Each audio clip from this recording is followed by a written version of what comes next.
Thank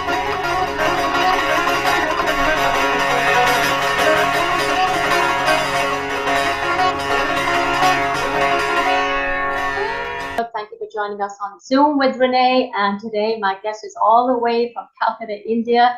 She's none other than a very prominent, celebrated Hindustani classical music vocalist, KaushikiChakraborty. Kaushiki, namaskar. Namaskar. Thank you so much. You just had an amazing concert at Carnegie Hall in New York, very iconic venue. And this was part of the Festival of India series that was organized by the Consulate General of India in New York, along with the Indo-American Arts Council. And you were the opening night, I think it was August, the first day, 13th, right?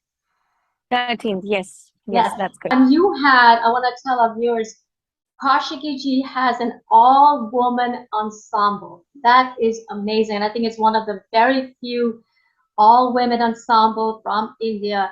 And that is a great initiative.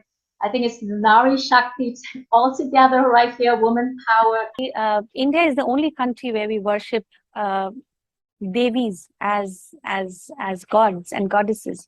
So I don't personally know of any other country that worships female as goddess. That's why as an Indian, I really take a lot of pride in thinking that we worship a Devi for knowledge, we worship a Devi for Shakti, which is power. We worship a Devi for wisdom and for wealth. Some of the Vedic verses from our Vedic scriptures, they are also written by female authors. This group of musicians, they are excellent and they are brilliant. They're in their own form of art. And what I have done is I've just made friends with them and made an ensemble, and we are great friends. We compose music together, enjoy ourselves as we create pieces for ourselves, rehearse it and perform it, and travel and do concerts. And of course, Sakhi is the name of the band. Sakhi in our language means friendship between girls. So Sakha is the counterpart of the gender. Sakhi is when you have girls as friends. So I think friendship, I strongly believe that it's the foundation of any beautiful and long-term relationship. So I think musically we share an amazing relationship and a friendship that is translated into music, and that kind of, that brings out the beauty of this presentation. So we're extremely honored and privileged, and we really felt proud to be representing our country for such a, such a glorious festival.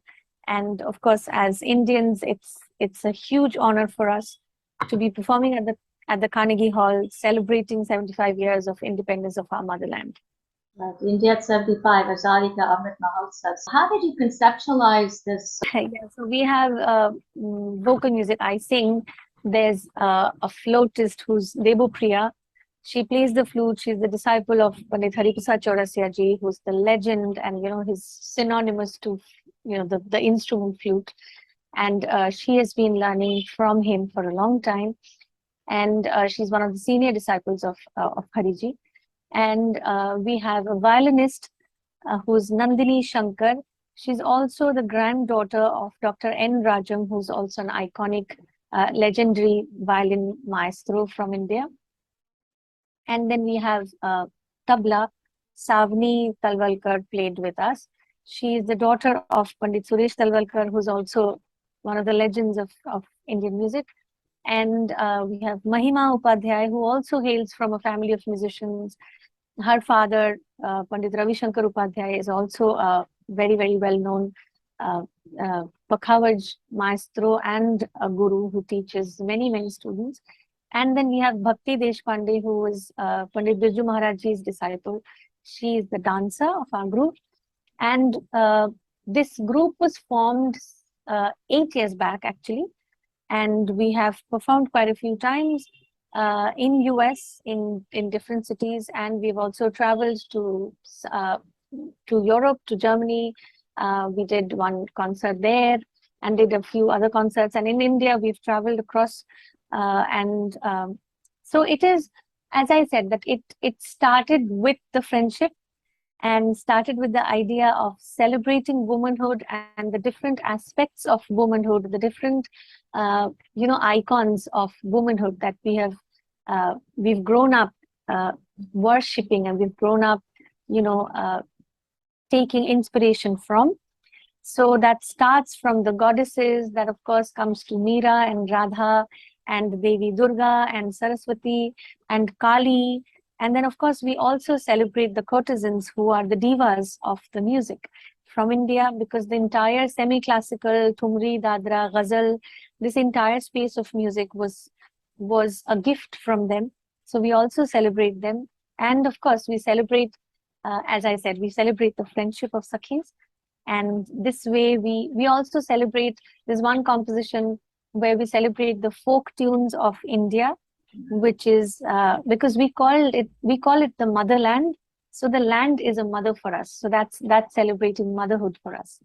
Wow, this is amazing. I mean, showcasing the whole culture and heritage and bringing so much out about India. It's like India at its best, Kaushiki at its best. I mean,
also started a amazing initiative besides the ensemble that we talked about today, performed at Carnegie Hall, Music in Us.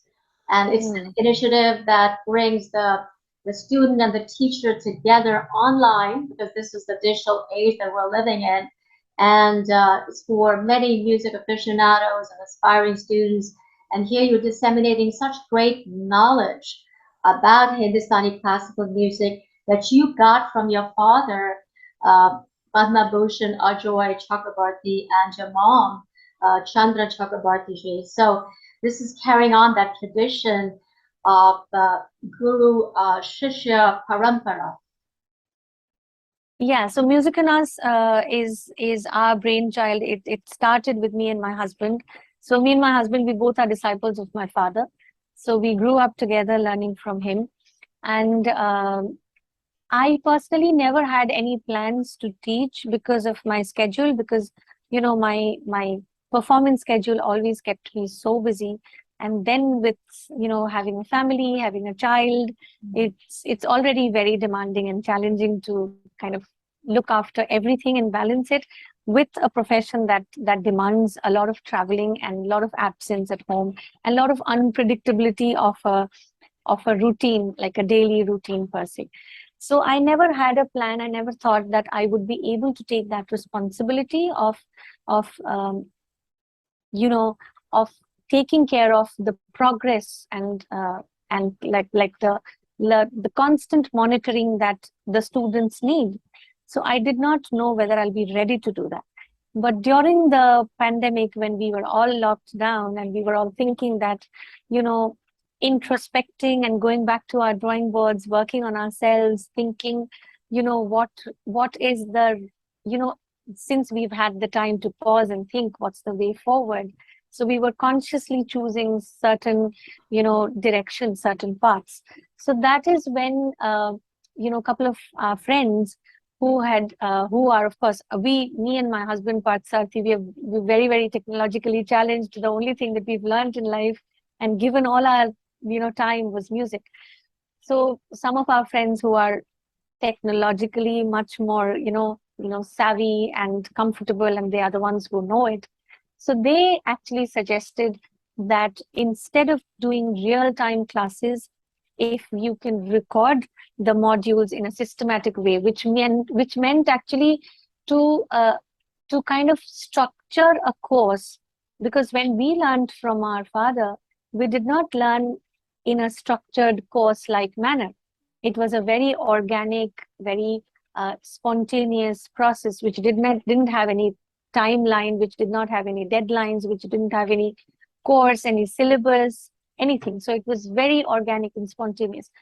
But for something like this, we needed to structure a course where there will be sequence, like what comes after what, and how can they kind of, the projection of voice, the pitching, the dynamics of the voice, the combination of notes, understanding the rhythm aspect of music, and then blending the melodic and the rhythmic aspects together, how to do all that. So that actually took a lot of time for us to structure the course in a way which can be A, comprehensive, and B, logical. Like the pedagogy has to be in a way that if one follows the course, one module follows the other one, and then it falls together to kind of take care of the progress of musical understanding. So we worked a lot. It was a lot of brainstorming, but it was a lot of fun. So it was actually going back to our childhoods and thinking like a child again, that what would be required, what would inspire the students, how to structure the course. And then what we've done is we've recorded the courses, and then we've also recorded certain assignments. So the assignments are such, because the courses are recorded, there is no interaction there. But without interaction, we did not think that it could be foolproof.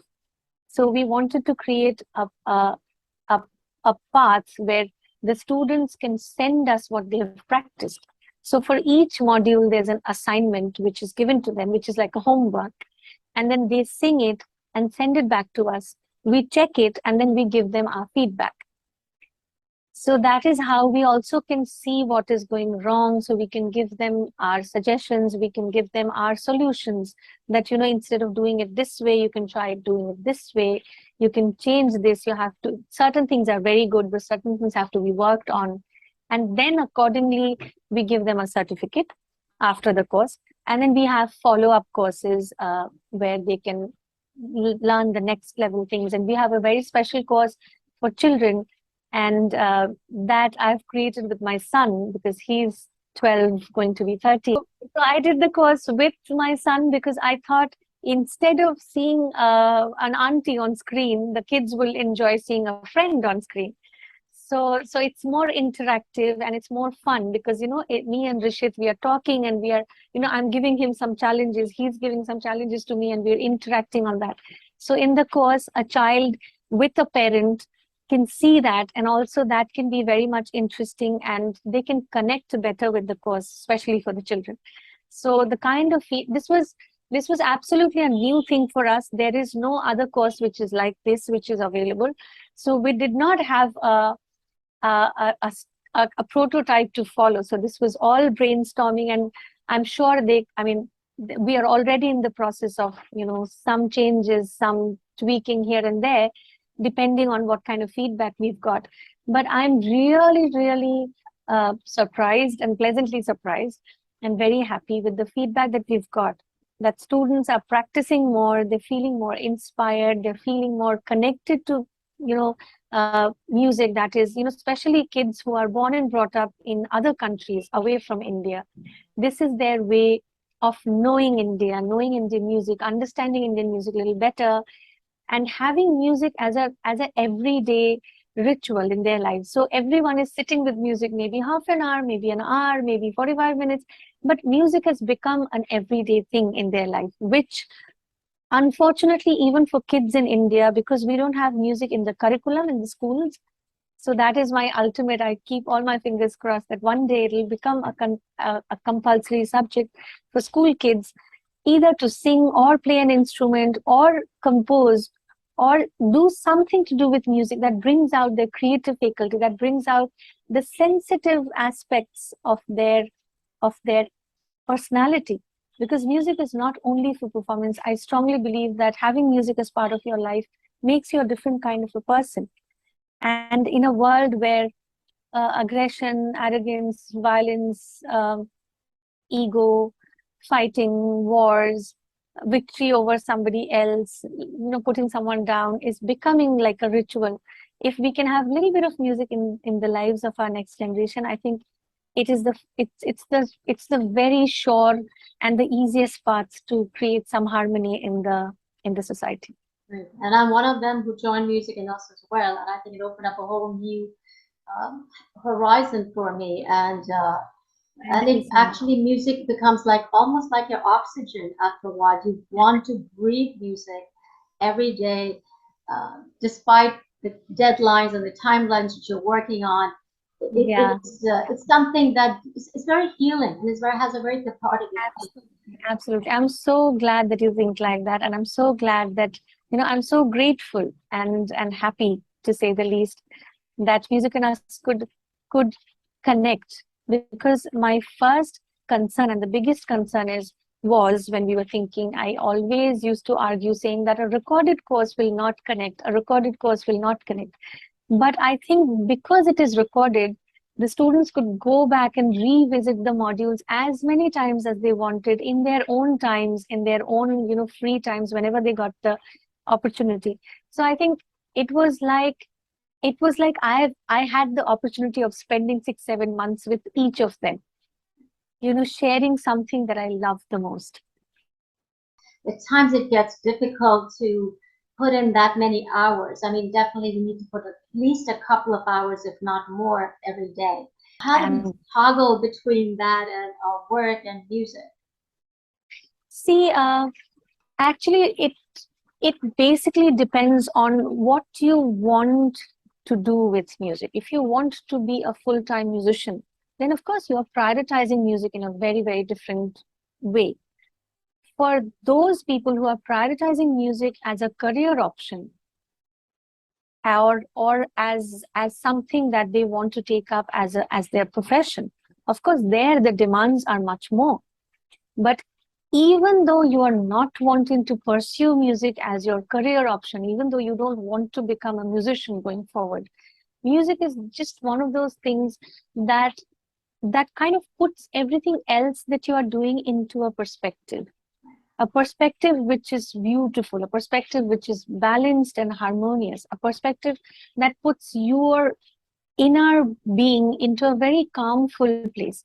So I think music, not only as a career option, not only as a profession, not only to become a musician, but at least to connect with music, to become a good audience, to know a music that connects with you from a music that not necessarily connects with you. And why do you like some kind of music, and why do you not like a different kind of music? It has so much to do with the sounds, with the textures, with the frequencies, with the dynamic range. So it's nice when you understand a little bit of that mystery, that why music does what it does to you. Like when you feel disturbed, you want to listen to music for half an hour, and it puts you in a mental space when you're ready for something creative, ready for something positive. So it's kind of a neutralizer. So for that, of course, the demands are not as much. But yes, I would say like it is important for you to have the right kind of food for the nutrition for your body. I think a daily dose of association of music, a daily dose of spending a little bit of time with music, I think it rejuvenates your bond. It just reestablishes that connection that you have. Because for the ones who have not been doing it since a very early childhood, it is an acquired taste. It is something that you have learned as an adult. So the bond is not there from a childhood. So that is when it is required more, to have a daily association, maybe not for hours and hours and hours together, but at least for 15 minutes, for half an hour, but not music as a background thing, but something that you are paying attention to. So even though it's half an hour, even though it's 45 minutes, even though it's an hour a day, in a day of 24 hours, how much ever it's demanding. And also I want to bring out one topic that's very sensitive at the moment, that if we can squeeze out 15 minutes from our Instagram and Facebook time, that's half an hour more for music. So it is like a very democratic space, and I don't want to have a opinion about it, but it's just an option that, we have a choice of taking out 15 minutes from certain things if we feel the need to come to a poise, come to a calming kind of a mental state that music gives us. You have yourself said music is medicine, music is therapy, music pulls at heartstrings, and it draws people together, it connects. So let's hear from you something that you would like to engage our viewers with, because I know you have an amazing voice. I'll sing a piece from Sakhi concert, that the piece that we do. It is a composition. It's created by Biju Maharajji's dad, Bindadin Maharajji. So it's a very beautiful composition that we perform for Sakhi.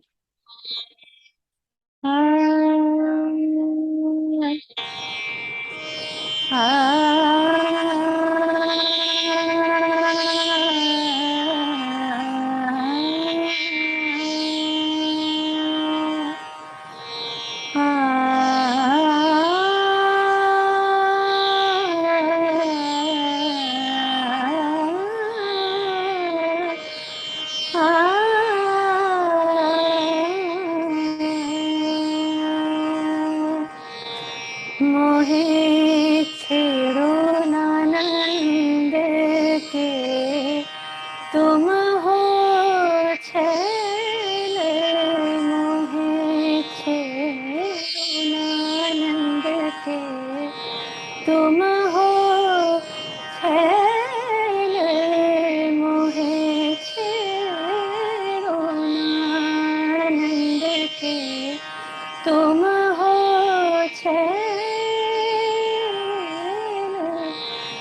बड़ी देर भई, बड़ी देर भई, बड़ी देर भई,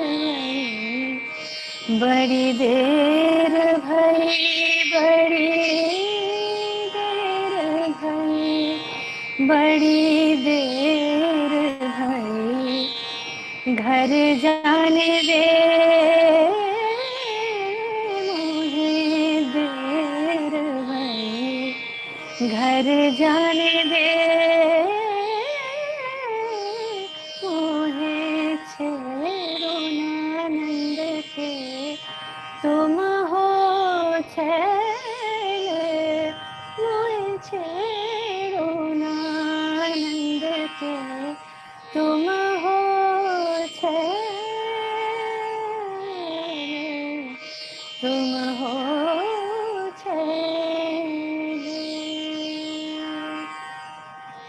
Wow, what an intoxicating voice. So soothing. It's like a balm. Just creative expression of spirituality. So it takes you to the higher realms and just experiential. You feel it. I mean, we had a master class and it was just for aspiring students who are learning for the first time. What would be some of the essentials that you would like to tell them?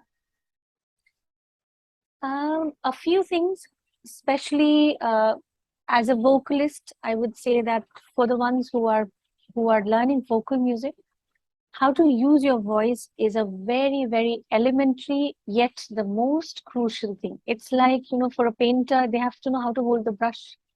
It's like that. It is an instrument which you can't see. So let's say if you're playing a violin or a flute or a sitar, one would know where to put your finger, how much pressure, how to, pull the strings, how to do exactly. So the teacher can see it because it's external. But when I'm teaching someone to sing, I cannot see what is happening inside the voice. I can only hear it. And that too, the teacher hears it maybe once a week, once a fortnight, but the student hears it every day. So the student has to be taught that what is the right way of using your voice. So when I say right way, I mean right way in respect to Indian music. Because for the Western music, you have different kinds of voice that are separately developed.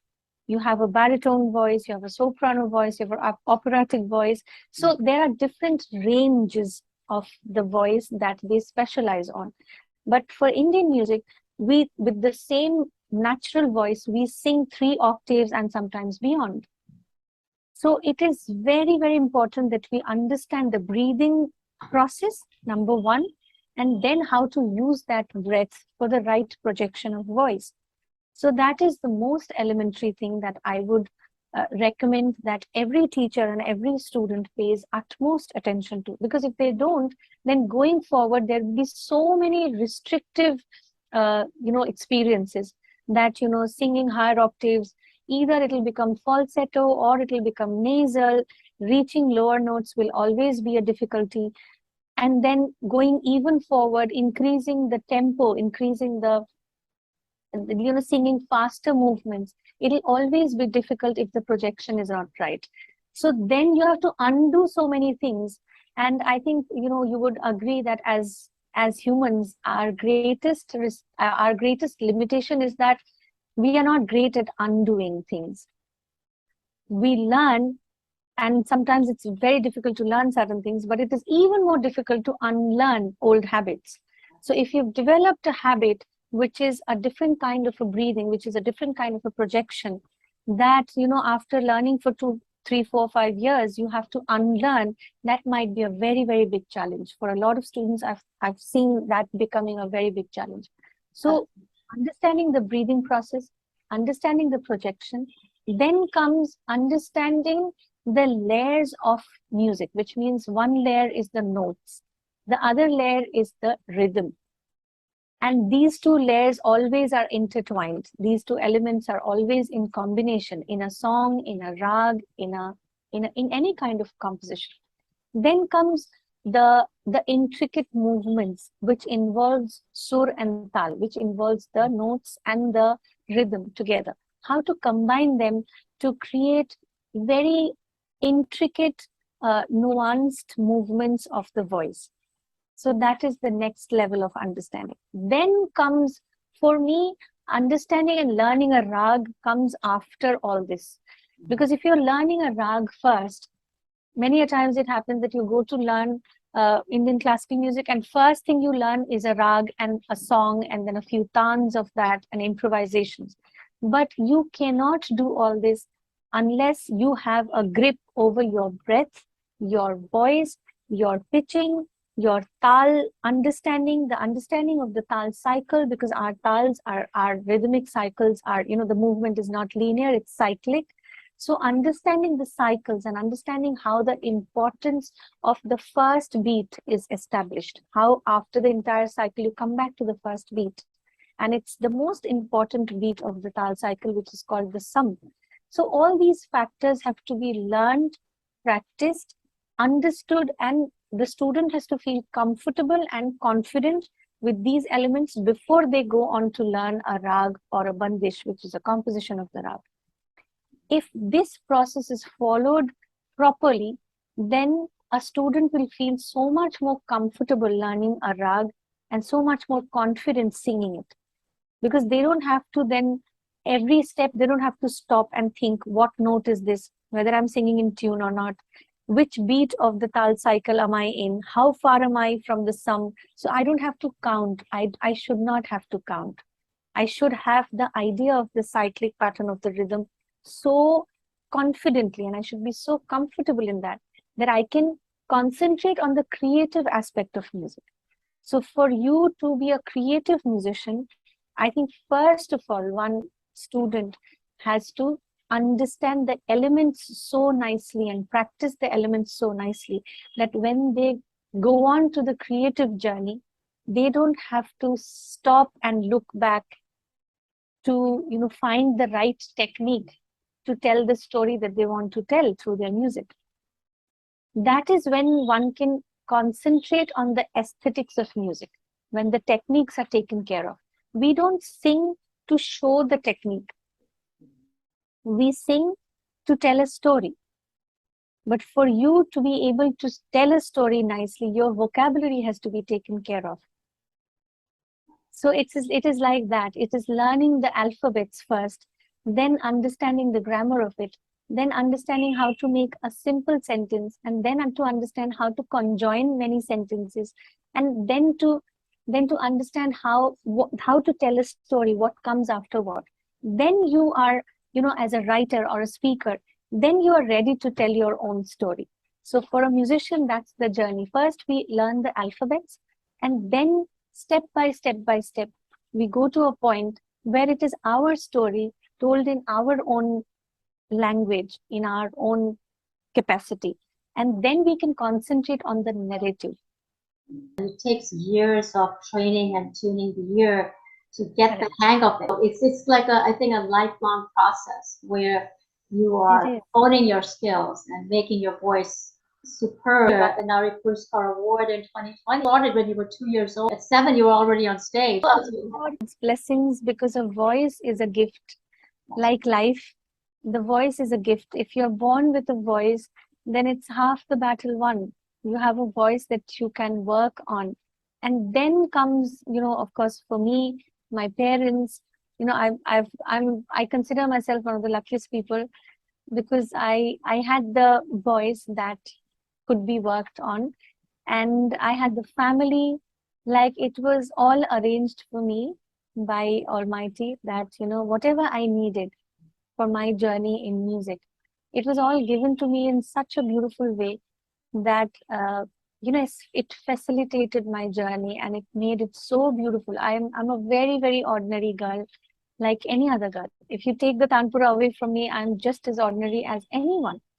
It's the gift of music. It's my instrument. It's the blessings that I have. It's the talim that I've got. I've been very fortunate to have my guru in the family as my father. And then every musician that I've met, they have blessed me so much. They've taught me life lessons. They've taught me dedication. They've taught me how to devote one's life to music. And with their performances, with spending times with them, with their commitment to music, I have been inspired and encouraged every day since my childhood. So a life like this, I think I really can't take the credit of where I stand at the moment musically. I owe it to a lot of people and to this journey which brings me here. And all I can say is that I'm extremely humbled and grateful. And I consider myself very lucky for the gift of music in this life. Well, humility is a badge of greatness, and there you are, a reflection of that. What's in the future with this music, and also whether it's Sakhi? Do you see more concerts in USA? Yes, concerts are thankfully after the pause that we had for the last 2 years, concerts have started. I'm coming to US for a tour, for my solo tour in April. So that will be a month-long tour. So we already have about 12 concerts. So that's going to be a very busy tour. And I'm also working on a very, very special production that I wish to bring to US also. We wish to travel with that. That's only on Thumri, and that is actually my ode to the form of Thumri that I have always loved and always have connected on a very, very deep level. I think it's we call it the Chronicle of Thumri, and it's a very theatrical presentation. It has visuals and narrations, and it's not only one song after the other. It's like a narrative which tells the story of a girl from India who's a singer, and the story of her life and what all she goes through. But in this journey of nice things and not so nice things happening in her life, her bond with Thumri is never questioned. That's one thing. That's her purpose, and she's always glued to it. So it's a very theatrical kind of a presentation. It's not we are not thinking of only classical music audiences to connect with this. This is like a story which brings a time alive, which is from the olden days. So it brings that time. It's like a time journey. It is like going back to those times and understand how this form came into existence, why it came into existence, what happens, from where it came, and how we owe a lot to this form, and the lives that have brought these forms into existence have nurtured them. Amazing. Well, thank you so much, KaushikiChakraborty ji, keeping those traditions alive, and the music resonates with all of us and takes us to regions beyond. And thank you for all that. And wish you all the best, and hope to see you back in USA very soon, as you said, in April of next year. Sure. And this keeps us going. This is like a you get a booster shot, you get a music booster shot. So we need those music booster shots from you. Well, thank you so much. Thank you so much. It was wonderful chatting with you, and we'll definitely meet soon. Yes. And I'm Dr. Renee Mehrra. Thank you so much for watching. Stay healthy, stay positive.